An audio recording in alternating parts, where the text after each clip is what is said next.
Hai guys, mari fokus pada materi yang bakal dibahas di video kali ini dan nggak perlu fokus sama sirsa. Sebelumnya aku disclaimer lagi ya, jadi aku itu bukan seorang psikolog. Apa yang aku sampaikan hari ini itu berdasarkan beberapa referensi dan pengalaman pribadi tentunya. Dan teman-teman, sebelumnya udah nonton video aku yang ini? Kalau belum, nonton dulu ya. Jadi biar bahasan kita hari ini tuh agak nyambung gitu. Kalau nggak ya...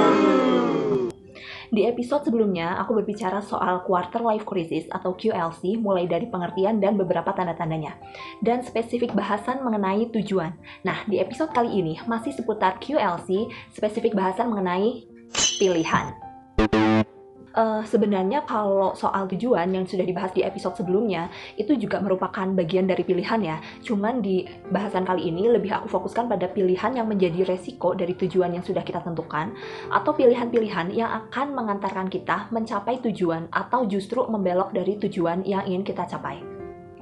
Seperti yang sudah disampaikan di episode sebelumnya juga, kita emang selalu punya alasan untuk melakukan sesuatu, tapi kadang kurang tujuan untuk menjalankannya. Kayak misal contoh nih, sekarang kan kita hidup, ya teman-teman yang nonton ini juga hidup kan? Ya coba cek itu kakinya napak atau enggak gitu kan, makhluk hidup kan? Nah, maksudnya di sini adalah kita sudah menjalani kehidupan ini, tapi kadang-kadang kayak kita menemukan titik buntu, kita kayak bingung dan galau dengan tujuan hidup kita gitu. Makanya kita kayak perlu meredefine ulang tujuan yang ingin kita capai. Nah, setelah itu pun kita masih dihadapkan dengan kegalauan baru. Galau dengan apa yang sedang kita jalani saat ini, galau dengan pilihan yang akan kita ambil, dan kadang-kadang keadaan itu membuat kita kayak ingin menggantinya dengan sesuatu yang baru. Entah berganti pekerjaan, berganti lingkungan pergaulan, berganti pasangan.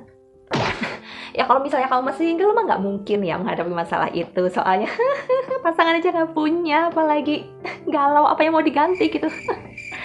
Ya, tapi maksud aku di sini pasangan yang tidak ada komitmen ya, bukan pasangan yang udah nikah, itu mah nggak masuk hitungan ya, itu nggak bisa diutak-atik gitu. Tapi maksud aku sebenarnya gini, kadang-kadang kita ingin mengganti keadaan kita saat ini itu karena kita ingin mencari sesuatu yang benar-benar cocok dengan hidup kita. Guys, secara umum kita itu memiliki 4 maksudnya fase dalam QLC. Yang pertama, terjebak dengan pilihan hidup. Entah soal pekerjaan, entah soal hubungan, dan lain-lain. Dan biasanya di fase ini, itu yang paling banyak menghabiskan energi, waktu, pikiran kita. Dan bagaimana kita bisa melewatinya, itu tergantung bagaimana cara kita menyikapinya. Nah, kalau ini ntar kita bahas lagi ya di episode ketiga insya Allah, oke?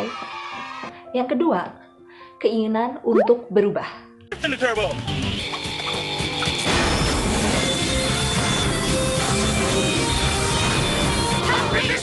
Bukan berubah yang itu, Bambang. Maksudnya adalah di fase ini timbul keyakinan bahwa kita mampu mengubah diri kita, hidup kita menjadi lebih baik. Yang ketiga, keluar dari zona nyaman dan memulai hidup yang baru. Misalnya di sini nih akhirnya teman-teman memutuskan untuk resign dari pekerjaan lama, atau akhirnya memutuskan hubungan yang dirasa hanya membuang-buang waktu dan gak ada masa depan, atau akhirnya pindah ke lingkungan baru karena lingkungan sebelumnya termasuk dalam toxic society misalnya seperti itu. Dan yang keempat yaitu membuat komitmen baru. Jadi mengukuhkan komitmen seputar aspirasi, motivasi, dan tujuan yang ingin diraih. Terus setelah mengukuhkan komitmen baru, apakah kegalauan itu akan berakhir?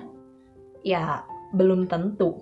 Karena kan komitmen baru, tujuan baru, tentu saja kita akan dihadapkan pada pilihan-pilihan juga yang baru gitu kan. Pasalnya, pilihan tersebut dapat mengubah hidup kita dengan berbagai resiko yang ditimbulkan. Ketika pada akhirnya kita memilih dan mengambil sebuah keputusan, tidak jarang kita merasa terjebak dengan keputusan itu.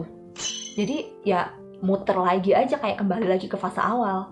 Cuman kalau kita sudah membuat komitmen baru dan kan kita memulainya dari titik nol nih, dari awal gitu, seharusnya sih kita lebih bertanggung jawab dengan pilihan dan komitmen yang kita pilih. Dan pada akhirnya nanti kita akan mulai menemukan jati diri kita yang sesungguhnya melalui proses perjalanan hidup yang kita lalui. Oke, aku kasih contoh case deh ya.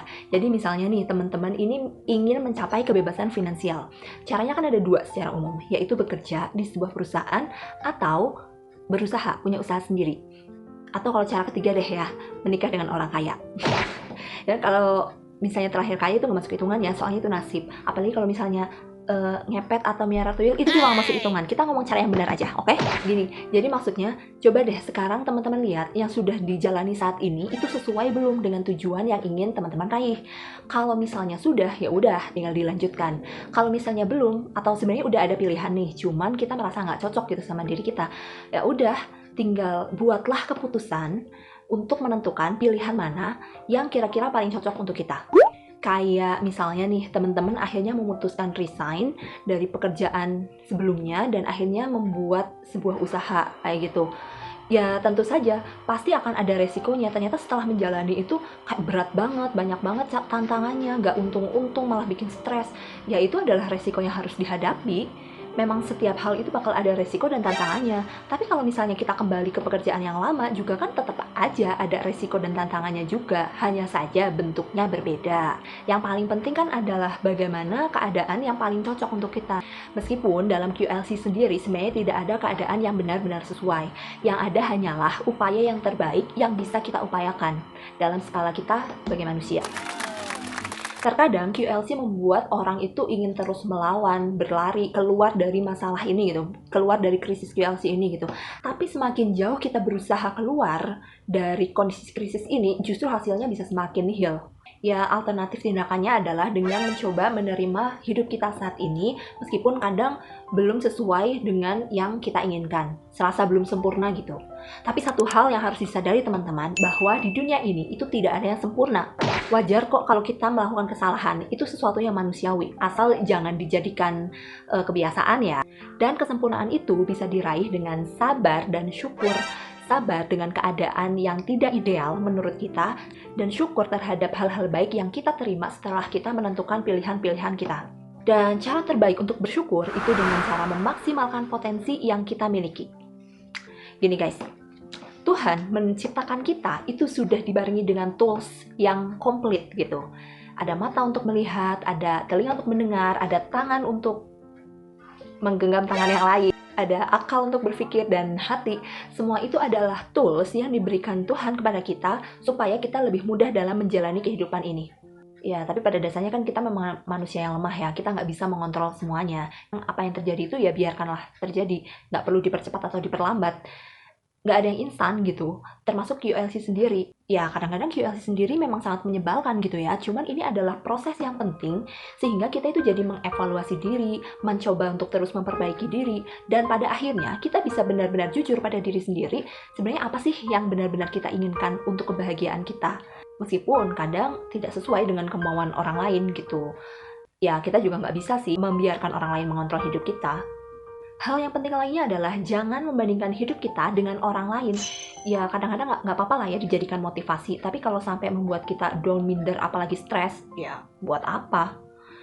Emang sih rumput tetangga itu selalu lebih hijau, cuman yang kita lihat kan rumput halaman depan rumahnya aja. Kita nggak tahu rumput di halaman samping kanan kiri belakang rumahnya. Bisa jadi di bagian-bagian itu rumputnya kering kerontang, kayak hati kamu yang kurang kasih sayang.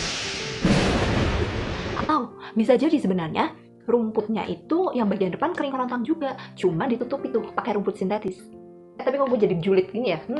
Tapi intinya gini, orang lain juga mungkin mengalami QLC kok, cuman krisisnya beda, tujuannya mungkin beda, pilihan yang tersaji juga mungkin beda, dan capaiannya tentu saja beda. Jadi usahakan jangan membandingkan capaian kita dengan capaian orang lain, karena itu melelahkan gengs, kita nggak akan pernah puas kalau kayak gitu. Fokus aja dengan hal-hal apa yang benar-benar teman-teman inginkan, dan nikmati setiap proses serta progresnya. Selanjutnya, ketahuilah prioritas teman-teman. Ya pilihan yang tersaji mungkin banyak, tapi kan nggak mungkin gitu semuanya jadi prioritas. Anda bukan amoeba yang bisa membelah diri, Anda juga bukan Naruto yang punya jurus kage bunshin. Pilihlah jalan yang paling sesuai dengan nilai-nilai yang teman-teman inginkan. Dan di saat itulah kehidupan teman-teman akan terasa lebih menyenangkan dan lebih bermakna. Dan satu hal yang paling penting adalah jangan lupa untuk selalu melibatkan Tuhan dalam setiap keputusan yang kita buat, sehingga Dia akan senantiasa mengarahkan kita pada pilihan-pilihan terbaik. Nice. Hidup kita tidak ditentukan dari serangkaian peristiwa kebetulan, tapi diarahkan dari serangkaian keputusan yang kita buat. Keputusan mengenai pilihan-pilihan yang kita pilih. Kita hari ini adalah hasil dari pilihan-pilihan kita di masa lalu, dan kita di masa depan ditentukan dari pilihan-pilihan kita hari ini. So, tentukan pilihanmu sekarang dan upayakan untuk tetap melakukan yang terbaik, sehingga kita bisa mengharapkan untuk mendapatkan hasil yang terbaik. So guys, itu tadi part 2 dari bahasan mengenai quarter life crisis. Semoga bermanfaat ya, dan insya Allah masih akan aku lanjutkan di part 3 dan seterusnya. Jangan lupa dukung aku terus untuk bisa tetap menebarkan kebaikan lewat channel ini dengan cara like, comment, share, dan subscribe buat yang belum subscribe. See you next video!